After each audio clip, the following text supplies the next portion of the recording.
却闪进铃铛，放暑假后因为吧。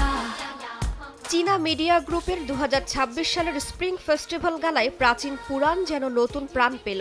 স্বর্গীয় অশ্ব জিলিয়াংয়ের কাহিনী মঞ্চে তুলে ধরেন কণ্ঠশিল্পী ঝু সেন। সাদা দেহ, লাল কেশর ও সোনালী চোখের সেই পৌরাণিক ঘোড়া, যেটায় আরোহণ করলে মিলত সহস্র বছরের আয়ু। শিশুদের বহুজাতিক ঐতিহ্যবাহী পোশাকের রঙে হয়ে ওঠে শুভ লক্ষণ ও ঐক্যের প্রতীক। হে হুয়াশেন ফুলদেবীদের বন্দনায় নির্মিত নান্দনিক পরিবেশনা দর্শকদের নিয়ে যায় ঋতুচক্রের কাব্যিক ভ্রমণে। এআই সৃষ্ট দৃশ্যপট ও লাইভ প্রজেকশন প্রযুক্তি বদলে দেয় মঞ্চের ঋতু, ফুটিয়ে তোলে প্রকৃতির চিরন্তন প্রাণশক্তি। চন্দ্রবর্ষের 12 মাসের 12 ফুলদেবী, যারা মানবিক গুণাবলী ও সুন্দর জীবনের প্রত্যাশার প্রতীক, নতুন প্রজন্মের সামনে হাজির হয় ঐতিহ্য ও উদ্ভাবনের সেতুবন্ধন হয়ে।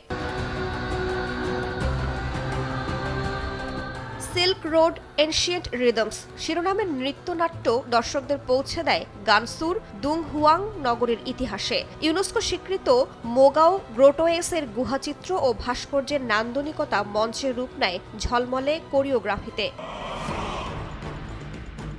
ঐতিহ্যের ছন্দে যুক্ত হয় ভবিষ্যতের প্রযুক্তি। হিউম্যানয়েড, রোবট আর তরুণ কুংফু শিল্পীদের সমন্বিত পরিবেশনা মঞ্চে আনে রুদ্ধশ্বাস এক দৃশ্য। তলোয়ার ও নানচাকু হাতে রোবটদের নিখুঁত গতি, ভারসাম্য ও সমন্বয় যেন জানিয়ে দেয় প্রযুক্তি শুধু যন্ত্র নয়, সৃজনশীলতারও অংশীদার।